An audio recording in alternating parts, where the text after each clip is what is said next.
પગલે દ્વારકામાં high alert, Jagat Mandir સહિત સમગ્ર શહેરમાં પોલીસ દ્વારા ચાંપતો બંદોબસ્ત। દિલ્હીમાં થયેલ કાર વિસ્ફોટની ઘટના બાદ સાવચેતીના ભાગરૂપે સમગ્ર ગુજરાતમાં જાહેર કરાયેલા હાઈ એલર્ટ અંતર્ગત પ્રસિદ્ધ યાત્રાધામ દ્વારકામાં પણ સુરક્ષા વ્યવસ્થા અત્યંત કડક કરી દેવામાં આવી છે।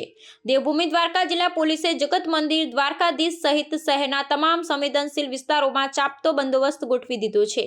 આ સઘન સુરક્ષા અભિયાનના ભાગરૂપે જિલ્લા પોલીસ, સ્પેશિયલ ઓપરેશન ગ્રુપ અને લોકલ ક્રાઇમ બ્રાન્ચની ટીમો દ્વારા શહેરના મુખ્ય વિસ્તારોમાં સતત પેટ્રોલિંગ કરવામાં આવી રહ્યું છે। પોલીસ દ્વારા હોટલ, ગેસ્ટ હાઉસો, રેલવે સ્ટેશન, બસ સ્ટેશન અને દરિયાઈ જેટીઓ પર આવતા જતા શંકાસ્પદ વ્યક્તિઓ અને વાહનોનું સઘન ચેકિંગ હાથ ધરવામાં આવ્યું છે। આ ઉપરાંત જગત મંદિર પરિસર ને આસપાસના વિસ્તારોમાં બોમ્બ નિષ્ક્રિય દળ અને શ્વાન દળ દ્વારા પણ તપાસ કરવામાં આવી રહી છે। દ્વારકા એક મહત્વપૂર્ણ યાત્રાધામ હોવાની સાથે સંવેદનશીલ દરિયાકાંઠો પણ ધરાવે છે, ત્યાં કોઈ પણ અનિચ્છનીય બનાવ ન બને તે માટે પોલીસ તંત્ર સંપૂર્ણપણે સતર્ક છે।